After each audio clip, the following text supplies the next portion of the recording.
Boa noite a todos. Sempre um prazer estar aqui com vocês, aqui no Centro Espírita Caridade e Resignação. E hoje nós vamos conversar sobre, na realidade, esse livro que nós vamos trazer um pouquinho, Caminho, Verdade e Vida, que são palavras, manifestações de Emmanuel sobre vários trechos, sobre vários assuntos tão importantes da vida.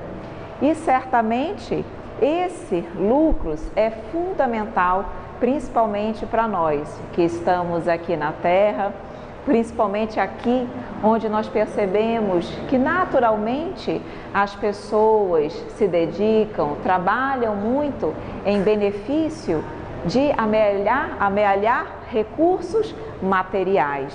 E aí nós vamos justamente conversar sobre isso, sobre os lucros. Até que ponto os lucros devem ser trabalhados, devem ser refletidos na nossa vida.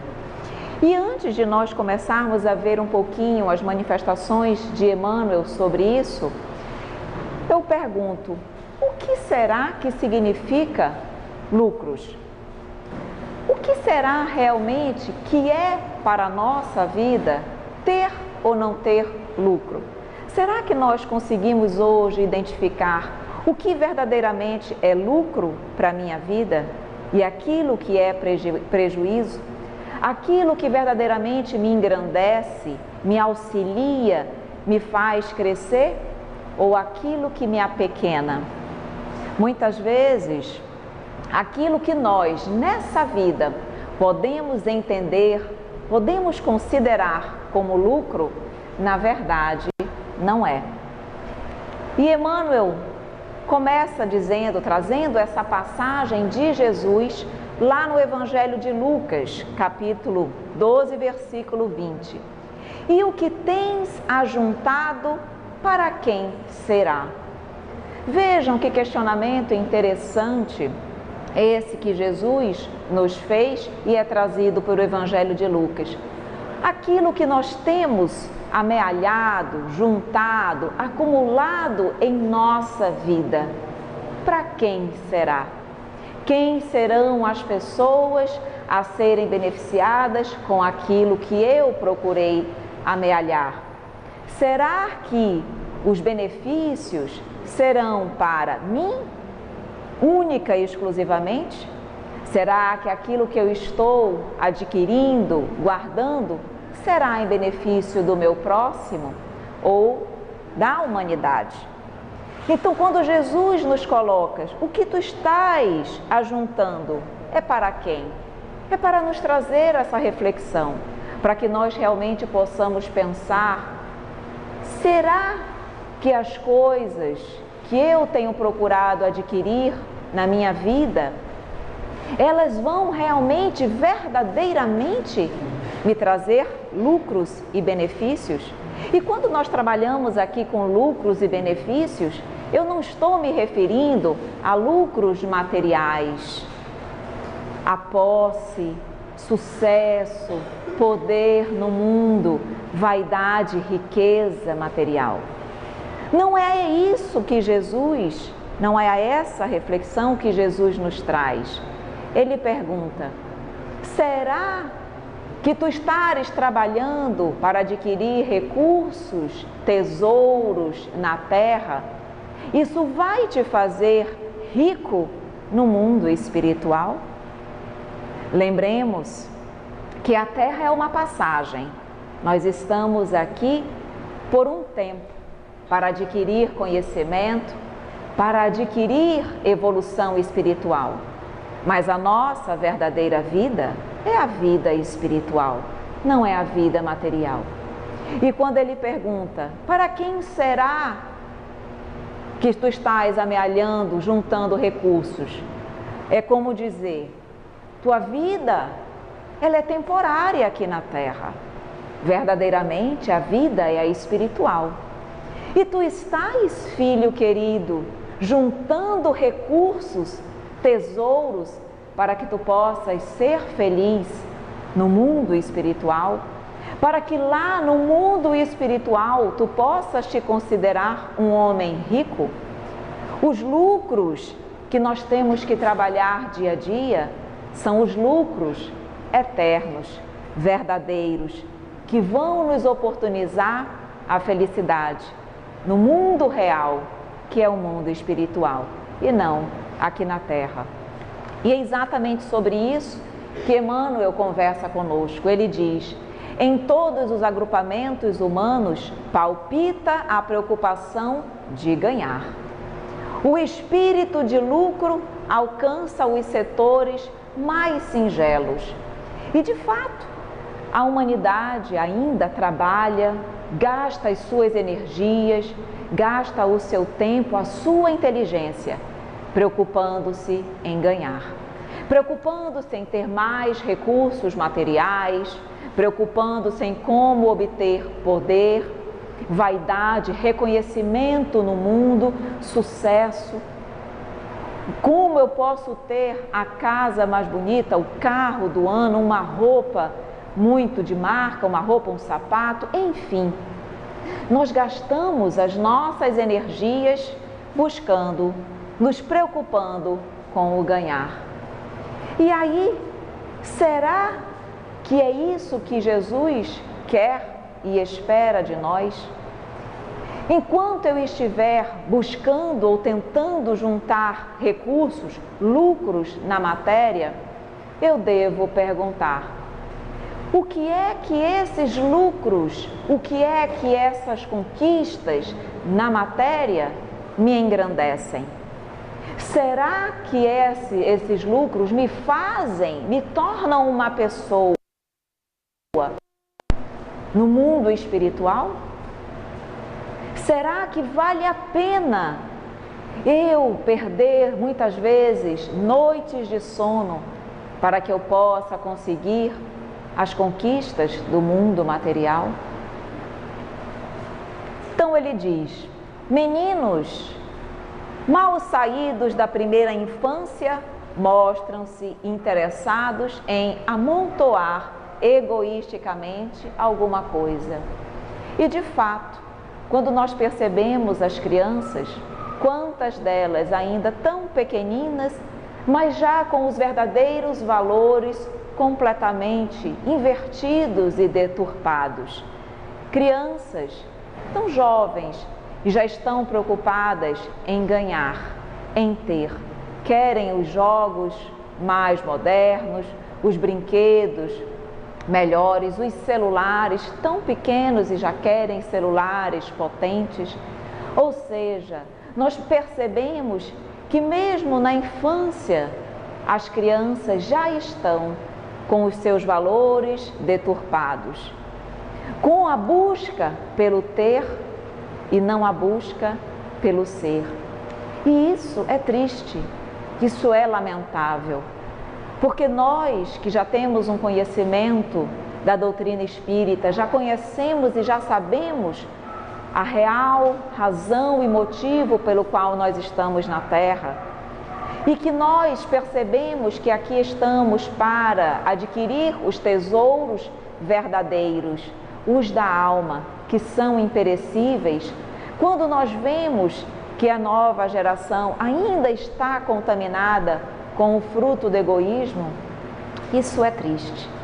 E cabe a nós, que temos já esse conhecimento, agir com muita responsabilidade para com esses jovens, essas crianças. Nós que já conhecemos os verdadeiros valores da vida, trazidos e tão bem exemplificados por Jesus, temos o compromisso e a responsabilidade de orientar, de modificar esse posicionamento ainda infeliz e equivocado das pessoas, dos nossos jovens e das nossas crianças. Não cabe a nós incentivar esse comportamento inadequado, completamente longe e diferente daquilo que Jesus nos ensinou e nos exemplificou. Mas a fazer cabe a nós trabalhar pela mudança. Lembremos que Jesus veio nos ensinar, nos dar o exemplo, ser o modelo, mas para que nós pudéssemos replicar o seu exemplo, para que nós pudéssemos, ao ter contato com a sua palavra, com o seu exemplo, com a sua lei de amor, de humildade, que nós fôssemos trabalhadores do Cristo e trabalhássemos na sua seara. Não cabe a nós procurarmos apenas trabalhar pelo nosso progresso individual. Nós também temos responsabilidade para com a divulgação da lei de amor na terra. Então é trabalhar sim pelo meu crescimento espiritual, certamente, mas também pelo crescimento do meu próximo. Porque nenhum de nós conseguirá ser verdadeiramente feliz quando o nosso próximo também não é. Quando o nosso próximo chora, lamenta, sofre e eu sou feliz. A verdadeira felicidade, ela é compartilhada. Por isso que nós temos uma responsabilidade tão grande, porque cabe a nós também trabalharmos pela transformação do mundo e da humanidade. E aí continua Emmanuel, a atualidade conta com mães numerosas que abandonam seu lar a desconhecidos, durante muitas horas do dia, a fim de experimentarem a mina lucrativa. Nesse sentido, a maioria das criaturas converte a marcha evolutiva em corrida inquietante. Vejam, não é errado, de modo algum, nós trabalharmos para que a nossa família possa ter uma vida confortável, para que o necessário não nos falte. Isso não é errado. É importante nós termos isso em mente para que nós não pensemos que o lucro, de alguma forma, a riqueza, ela é negativa. Ela não é negativa, desde que eu saiba utilizá-la em benefício do progresso, do desenvolvimento da humanidade. E não apenas para a satisfação dos meus interesses pessoais, de forma egoísta. Então, quando ele diz aqui, muitas mães, famílias, trabalham, deixam seus filhos muitas vezes, como ele coloca aqui, com desconhecidos, e trabalham incessantemente em busca de uma corrida inquietante para amealhar recursos materiais. A questão que se coloca aqui é, trabalhe, mas para que tu possas ter o necessário para a tua família. O supérfluo, o nome já diz, não te é necessário. E se tu tens o supérfluo, que tu utilizes para desenvolver o progresso da humanidade, que tu utilizes para fazer a caridade para com aqueles que não têm, que tu utilizes, por exemplo, para desenvolver a ciência, para que o desenvolvimento da ciência possa diminuir as desigualdades sociais. Que se tu tiveres recursos a mais, que tu possas dar para aqueles que te são, digamos assim, subalternos ou que têm em relação a você uma hierarquia inferior. Utiliza o teu recurso para que eles possam ter os melhores direitos, planos de saúde, enfim. Utiliza o recurso em teu benefício, mas essencialmente em benefício da humanidade. Mas, de modo algum, apenas para a satisfação dos nossos interesses, que é ainda o que nós vemos com muita frequência na Terra. E cabe-nos ainda refletir sobre o que diz Emmanuel. Ele diz, por trás do sepulcro, ponto de chegada de todos os que saíram do berço, a verdade aguarda o homem e interroga, que trouxeste? Todos nós iremos retornar ao plano espiritual, porque já sabemos que lá é a verdadeira morada. E quando chegarmos, que nós estivermos ali diante da verdade, porque no mundo espiritual não há máscaras, nós somos o que nós conquistamos, o que nós fizemos da nossa existência. E que nos for perguntado, o que trouxeste, meu filho? Que recursos, que lucros, que tesouros tu juntaste ou amealhaste na terra? E o que nós diremos? Será que nós diremos que eu amealhei recursos materiais para mim e para a minha família? Apenas? Ou será que eu terei condições de dizer que eu trabalhei em prol do próximo? E tem algo muito difícil da humanidade compreender, que muitas vezes nem tudo aquilo que é considerado lucro, tesouro na terra, o é verdadeiramente. Por quê? Porque nem tudo o que é amealhado na terra me faz rico no plano espiritual, me faz crescer e adquirir valores da alma. Muitas vezes, aquilo que é considerado na terra pobreza, miséria, infelicidade, é na verdade uma joia preciosa para a minha vida. Porque aquela pobreza é aquela dificuldade, é aquela dor, é aquela lágrima, é aquela doença que me faz repensar a vida, que me faz refletir sobre os verdadeiros valores da vida e me faz perceber que eu estou aqui para crescer e para evoluir como espírito imortal. Muitas vezes é aquela dor, é aquela infelicidade, é aquela miséria que me faz rico no plano espiritual. E por quê? Porque me transforma, porque me modifica, porque me faz uma pessoa melhor. Então, quantos lucros nós podemos obter através do sofrimento, das dificuldades, mas que nós não conseguimos perceber desta forma.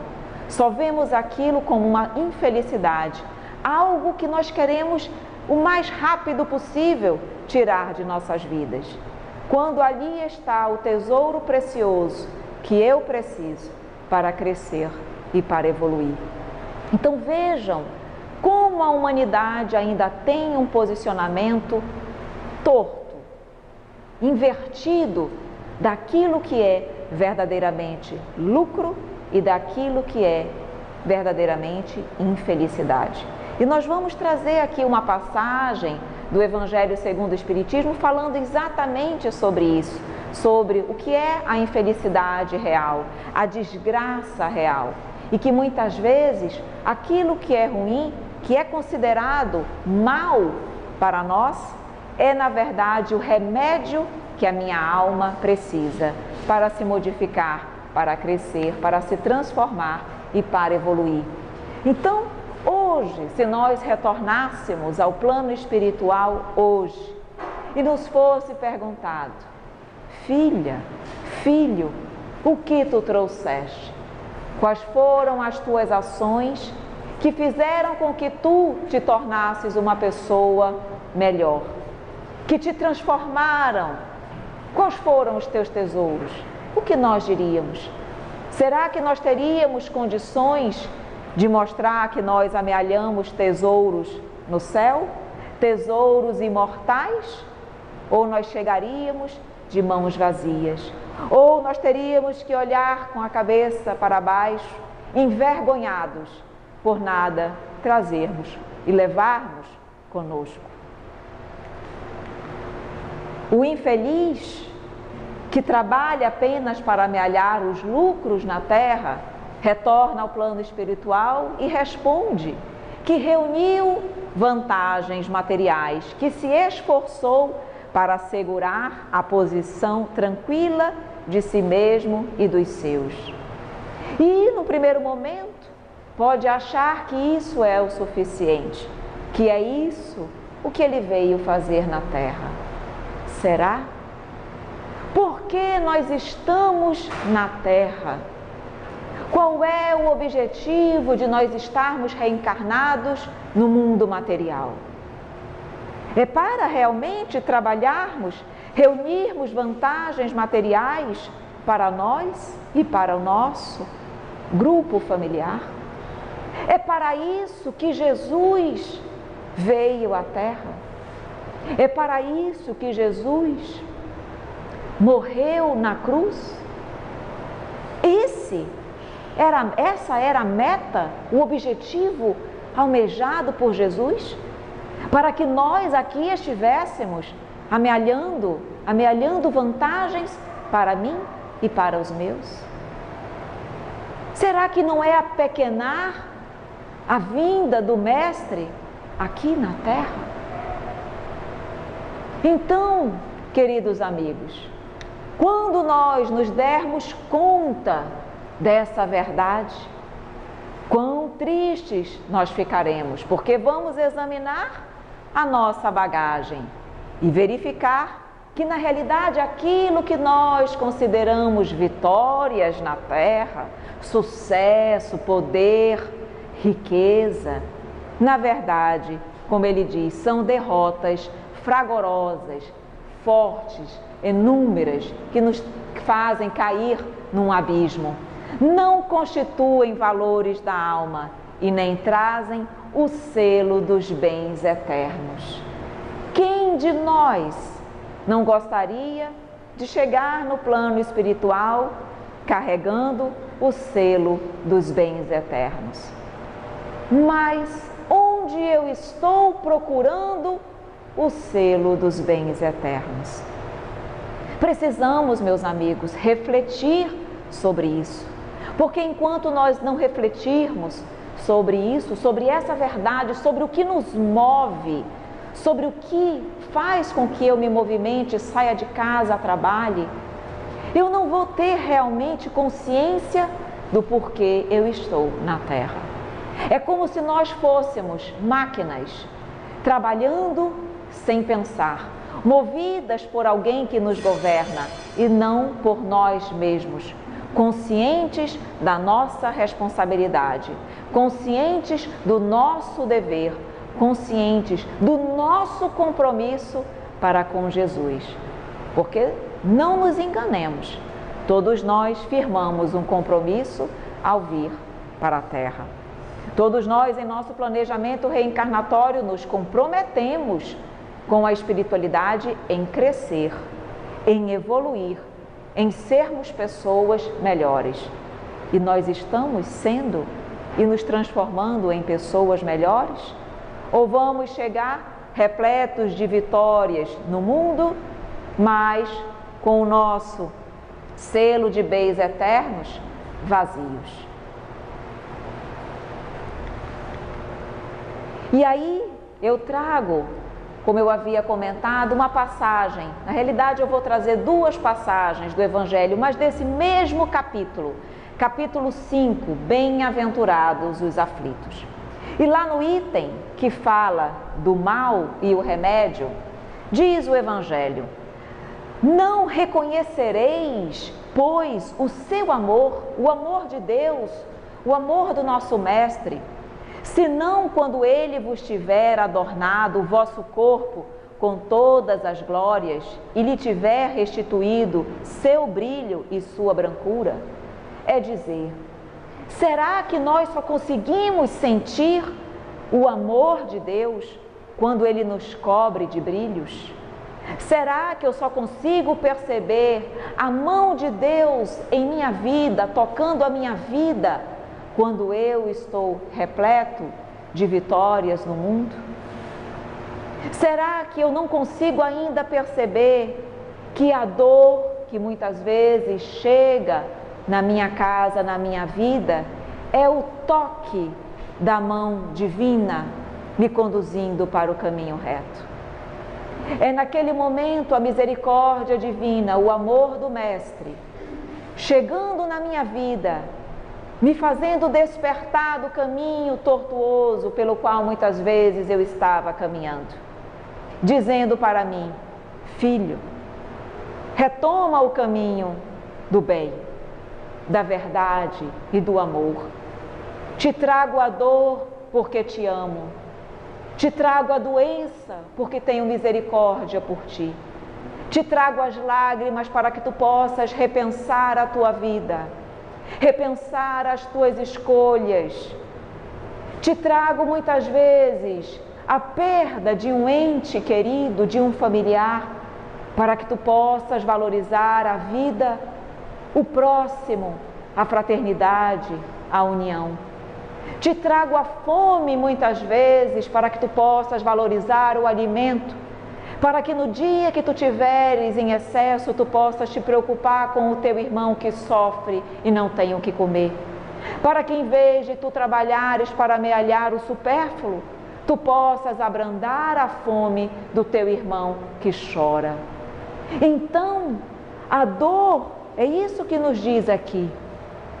O amor de Deus se faz presente, não apenas quando nós estamos rodeados de alegria, de tesouros, de sucesso, de poder, mas essencialmente quando a dor nos chega, porque é ela que verdadeiramente nos transforma. Lembremos, nós podemos mudar, caminhar pelo amor ou pela dor. A dor é o último recurso utilizado por Deus para nos fazer trilhar o caminho do bem. Quando nós, de livre e espontânea vontade, pelo nosso livre-arbítrio, não seguimos para o bem, estamos apenas vivendo a nossa vida material, absorvidos no nosso egoísmo e no nosso orgulho, vem Deus com a dor e nos transforma. E quem de nós poderá dizer que aquela dor não é o amor de Deus se fazendo presente em nossas vidas? Não é, na verdade, uma joia, um tesouro precioso, porque é Ele que me fez uma pessoa melhor. Então o Evangelho nos alerta para essa verdade, quando ela diz: muitas vezes o mal, o sofrimento é o remédio que eu preciso para verdadeiramente adquirir os lucros, os tesouros que eu preciso, os do céu, os da alma e não os da matéria.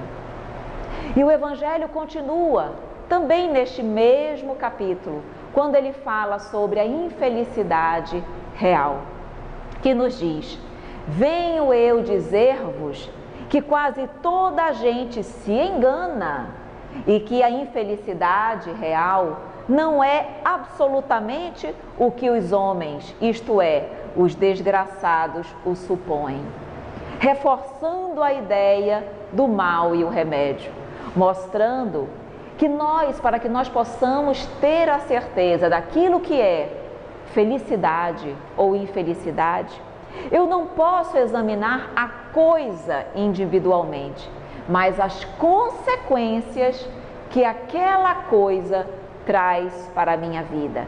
E não para a vida material, mas para a vida eterna, para a vida espiritual. Neste item, o Evangelho nos diz: tu precisas parar de ver com a tua visão limitada, só vê o aqui e o agora, a vida material. Tu precisas ver a vida futura. De que adianta tu teres tesouro no mundo? Qual será a consequência daquele tesouro no mundo se tu não souberes utilizá-lo em benefício da humanidade? Qual será a consequência daquela riqueza? Dor e sofrimento, fracasso no plano espiritual. E aí vem a pergunta: o que é então infelicidade real? Será que aquele tesouro que no mundo é motivo de felicidade, de alegria, de busca incessante, não é, na verdade, uma infelicidade na minha vida? Porque me faz um homem pobre no plano espiritual. Por outro lado, a doença que me acama, ou a miséria que me limita, mas que faz com que eu tenha fé em Deus, que eu persista, que eu trabalhe, que eu adquira valores do Espírito, e valores esses que me farão, ao chegar no plano espiritual, qual será a consequência daquela minha vida infeliz no mundo? Será a alegria no céu. Então, não é, na verdade, uma aparente infelicidade a pobreza no mundo material? Porque na realidade ela é só uma infelicidade aparente. Porque quando eu chego no mundo espiritual, que eu sou recebido como um espírito vitorioso, como alguém que conseguiu crescer, evoluir, se tornar uma pessoa melhor, quando eu serei recebida por amigos espirituais, todos alegres pela minha jornada, eu não serei um homem rico uma mulher, uma pessoa rica no mundo espiritual? Então, o Evangelho vem nos dizer, não olha a coisa pura e simplesmente, olha as consequências que aquilo te traz. Tu vais saber se aquilo é uma felicidade ou uma infelicidade, não pela coisa em si, mas pelas consequências que ela te trará. Se te trouxerem consequências positivas de aprimoramento, de crescimento, de evolução espiritual, isso é uma riqueza. Dai graças a ela, porque é a riqueza que Deus te proporciona. Mas, se as consequências daquela coisa, daquele ato, daquele objeto, me são prejudiciais e me fazem pobre no mundo espiritual, aquilo não é uma riqueza, é uma pobreza, é uma infelicidade. E é essa visão, é esse raciocínio, é essa reflexão que o Evangelho traz para cada um de nós e que nós precisamos ter, para que nós possamos, muitas vezes, dar graça às dificuldades que batem à nossa porta. E é por isso que o Evangelho diz, a dor é uma bênção que Deus concede a seus eleitos, porque Ele sabe que através da dor eu vou crescer, eu vou caminhar até Deus e, portanto, me melhorar como ser humano.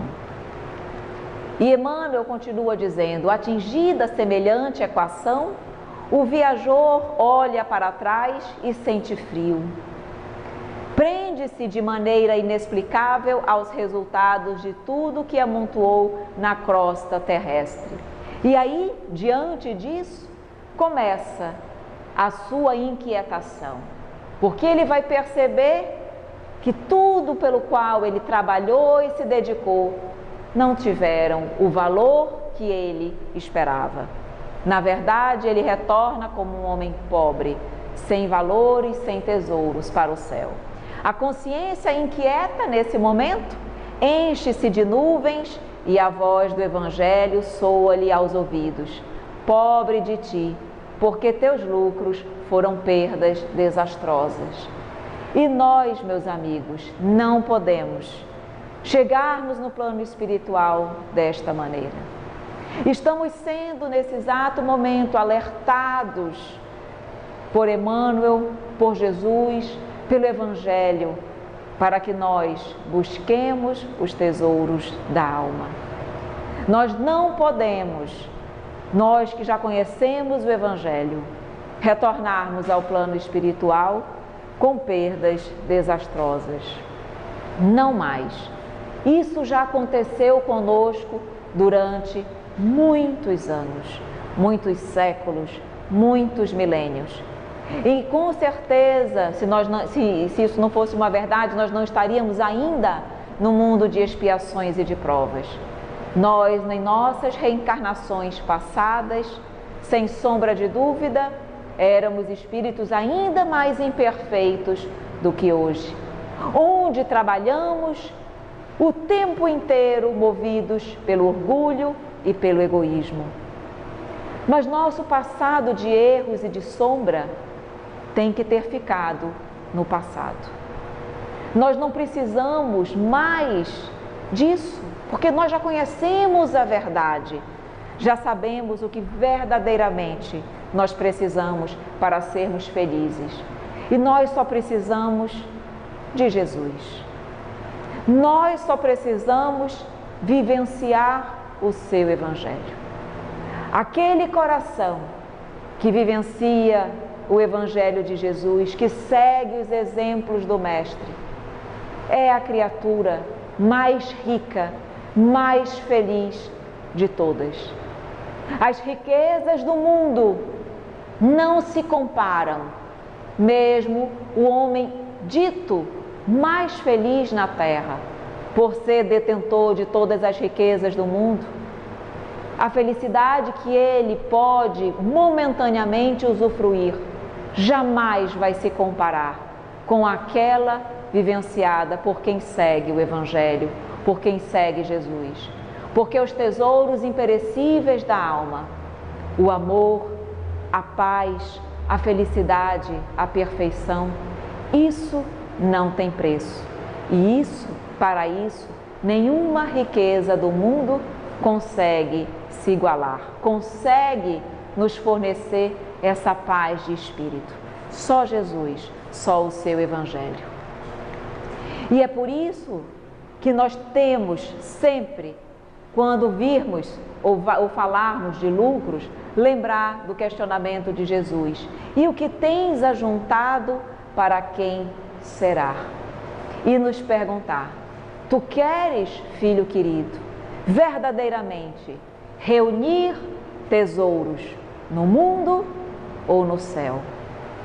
Para quais objetivos tu vai colocar a tua vida, tu vais direcionar os teus esforços, a tua inteligência, a tua saúde, o teu equilíbrio? Para quem nós vamos juntar recursos? Lembremos, queridos, e nós vamos finalizar com essa frase: os tesouros do mundo são importantes, mas são importantes porque eles são meios, instrumentos do nosso aperfeiçoamento moral. Nunca, em momento algum, os tesouros do mundo podem ser o objetivo e a meta única e exclusiva da minha vida. Eu não posso viver para ter recursos, lucros, tesouros na terra. Eu tenho que viver para ter recursos no céu. Então, com essas reflexões, nós finalizamos a nossa conversa sempre e conscientes de que Jesus trabalha incessantemente por nós, para que todos nós, ao retornarmos ao plano espiritual, sejamos recebidos de braços abertos, felizes, porque nós vencemos a nós mesmos. É o que Ele quer, é o que Ele espera de nós, e é por isso que Ele não cansa, não para de enviar mensagens, não para de enviar trabalhadores que nos alertem, que nos mostrem o verdadeiro caminho a seguir. E é apenas o caminho do bem, do amor e da verdade. Então, muito obrigada a todos e que possamos amealhar lucros e tesouros no céu. Muito obrigada.